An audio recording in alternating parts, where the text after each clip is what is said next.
Hello guys, तो आपको पता है ब्रिज कोर्स में ई सर्विस शुरू हो गई है, यानी आप फॉर्म में संशोधन कर सकते हैं। तो बहुत सारी समस्याएं आ रही हैं लोगों को कि संशोधन कैसे करें, स्कूल से वेरीफाई कैसे कराएं, कैसे चेक करें कि संशोधन हो गया है, पता गलत हो गया है, जेंडर गलत हो गया है, तो ये त्रुटियां दूर कैसे होंगी। और साथ ही दोस्तों, मेन चीज़ है कि अगर हमने संशोधन कर दिया, स्कूल से वेरीफाई भी कर दिया, तो हम कैसे जानें कि हाँ ये संशोधन सही हो गया है। और एक बहुत बड़ी समस्या आ रही है कि जिन्होंने गलत डॉक्यूमेंट अपलोड किया है उनको स्टेट नोडल की तरफ से मेल आने शुरू हो गए हैं। तो ऐसे में आप मेल चेक कर सकते हैं और उसे कैसे सही करना है वो भी मैं बताऊंगा, तो बने रहिए। सबसे पहले बात करते हैं संशोधन के लिए ज़रूरी बातें। एक बार में एक ही संशोधन होगा। माता पिता के दोनों के नाम में संशोधन अगर यदि आपको करना है या कोई भी दो संशोधन करना है तो दो रिक्वेस्ट दर्ज करनी होगी, 2 बार पेमेंट करना होगा, 2 बार स्कूल लॉगिन के थ्रू वेरीफाई करना होगा। यदि आपने पता गलत भर दिया है या जेंडर गलत भरा है, यूडाइस कोड गलत भरा है, तो इसका संशोधन आप नहीं कर पाएंगे इस सर्विस में। और इसके साथ साथ अगर आपका फॉर्म स्टेट नोडल ऑफिसर से वेरीफाई हो गया है तो भी आप आराम से संशोधन कर सकते हैं, इससे कोई भी दिक्कत नहीं होने वाली है। और एक चीज़ और भी है, स्कूल लॉगिन के बाद आपका फॉर्म कंप्लीट हो जाएगा, ये स्टेट नोडल के पास नहीं जाएगा जो संशोधन वाला है। बाकी जो मेन फॉर्म है वो तो स्टेट नोडल से ही वेरीफाई होगा और उसके बाद इनरोलमेंट नंबर जनरेट होगा। यदि आपने यूडाइस कोड, पता और जेंडर गलत भर दिया तो क्या करना है, तो देखिए यूडाइस कोड गलत भरा है तो एक ही विकल्प है, अगर पेमेंट कंप्लीट हो गई है तो नया रजिस्ट्रेशन कर लीजिए और पुराने फीस पेमेंट को वापस पाने के लिए ग्रीवांस पर जाकर के रिक्वेस्ट दर्ज कर दीजिए। हो सकता है कि रिफंड वापस मिल जाए, दूसरा कोई भी विकल्प नहीं है। और यदि आपने फीस पेमेंट नहीं की है तो नया रजिस्ट्रेशन कर लीजिए। नया रजिस्ट्रेशन करते समय जब आप माता पिता का नाम भरेंगे तो देगा the details are already exist. इससे बचने का एक ही तरीका है कि माता के नाम से पहले मिसेस और पिता के नाम से पहले मिस्टर लगा करके रजिस्ट्रेशन करिए।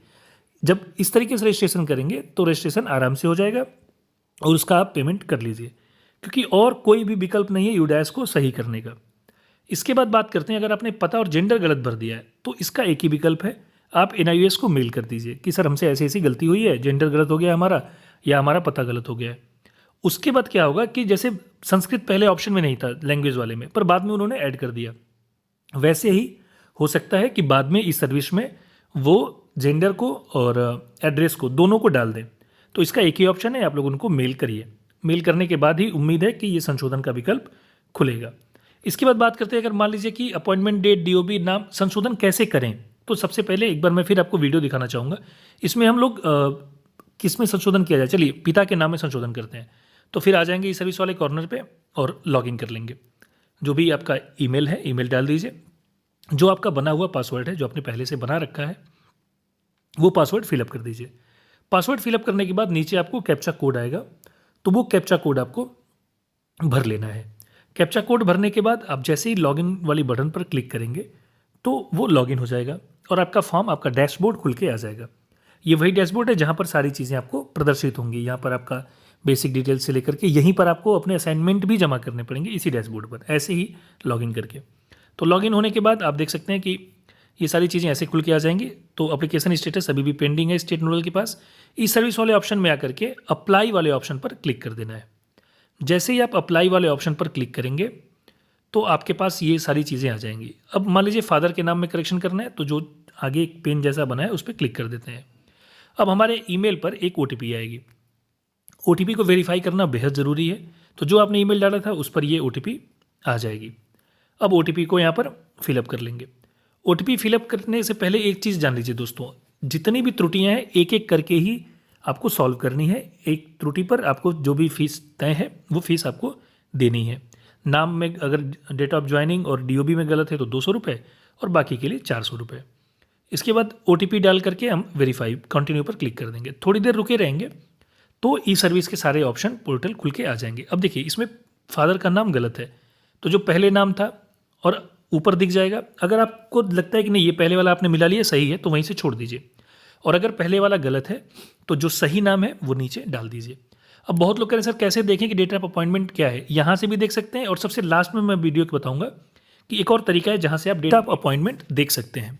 तो नाम यहाँ पिता का सही सही भर लेंगे और अगर जो करंट वाला था वो सही है तो वहीं पर छोड़ देंगे। भरने के बाद आपको एक सपोर्टिव डॉक्यूमेंट लगाना पड़ेगा। ये सपोर्टिव डॉक्यूमेंट क्या है, बीटीसी का सर्टिफिकेट।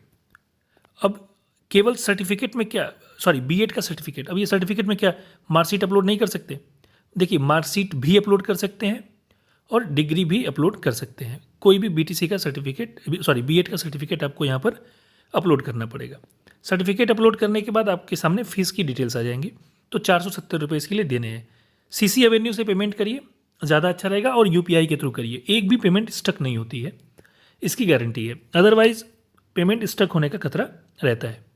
तो ठीक है, यूपीआई के थ्रू यूपीआई आईडी डाल लेते हैं और 470 रुपये की फ़ीस पेमेंट कर देते हैं। फ़ीस पेमेंट होने के बाद जैसे ही फ़ीस पेमेंट हो जाएगी तो आपके सामने एक स्लिप आएगी पेमेंट की। आप वो जो रिसिट है उसको अपने पास सेव डाउनलोड जरूर कर लीजिएगा। रिसिट रखना बहुत ज़रूरी है।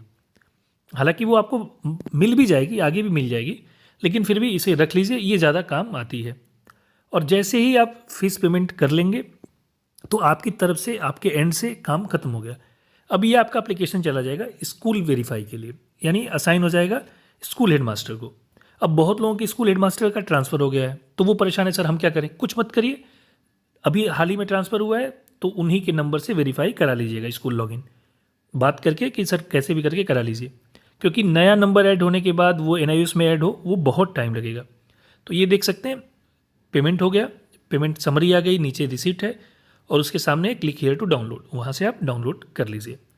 अब इसके बाद बात करते हैं कि स्कूल लॉगिन के थ्रू कैसे वेरीफाई करना है। तो ठीक है, आते हैं स्कूल लॉगिन वाले ऑप्शन में, यहाँ से लॉग आउट करते हैं और सीधे लॉगिन कॉर्नर में स्कूल लॉगिन में आ जाते हैं। स्कूल लॉगिन में आने के बाद आपको जो भी आपका यूडाइस कोड और जो यूडाइस से रजिस्टर्ड मोबाइल नंबर है जो आपने पहली बार डाला था, वो रजिस्टर्ड मोबाइल नंबर यहाँ पर फिलअप कर देंगे। अब फिलअप करते समय आप देखेंगे कि बिंदी बिंदी वो पहले से बनी हुई है, जो स्टार है वो हट नहीं रहा है। उससे डरना नहीं है, आप सीधे बस नंबर टाइप करते जाइए, वो अपने आप वो होता जाएगा। उसमें देखने की ज़रूरत नहीं है, वो ऐसा नहीं कि वो बिंदी हटेगी फिर आप टाइप करेंगे, ऐसा कुछ नहीं है। वो स्टार बने रहेंगे, आप सीधे सीधे टाइप करते जाइए। टाइप करने के बाद जो भी वेरिफिकेशन कोड नीचे दिया हुआ है, आप वो वेरिफिकेशन कोड भर के लॉगिन कर लीजिए। अब जैसे ही आप लॉगिन करेंगे ना दोस्तों, तो सेंड ओटीपी का ऑप्शन आएगा। यहाँ पर आपको जो आपका प्रिंसिपल का जो नंबर है जो यूडैफ से रजिस्टर्ड है, उस पर एक ओटीपी आएगी। तो पहले वेरीफाई कोड भर लीजिए जो नीचे कैप्चा दिया हुआ है, और इसके बाद जो ओटीपी है वो ओटीपी आप यहाँ पर दर्ज कर देंगे। ओटीपी दर्ज करने के बाद वेरीफाई एंड लॉगिन पर क्लिक करना पड़ेगा। जैसे ही आप वेरीफाई एंड लॉगिन पर क्लिक करेंगे तो स्कूल लॉगिन का ये पोर्टल खुल के आ जाएगा। अब ऊपर 3 लाइनें आप देख सकते हैं, तो उन 3 लाइनों पर आपको क्लिक करना है और आपके सामने आएगा डैशबोर्ड, और उसके सबसे नीचे आएगा ई सर्विस एप्लीकेशन। फिर से मैं दिखाता हूँ, डैशबोर्ड, एप्लीकेशन और ई सर्विस एप्लीकेशन। एप्लीकेशन में ये सारी चीज़ें दिखाएंगी जो पहले वाले एप्लीकेशन थे, जो आपने मेन फॉर्म का एप्लीकेशन भरा था, और उसके नीचे जो दिख रहा है वो है ई सर्विस एप्लीकेशन। तो हम ई सर्विस एप्लीकेशन वाले ऑप्शन पर क्लिक करके समरी पर क्लिक कर देंगे।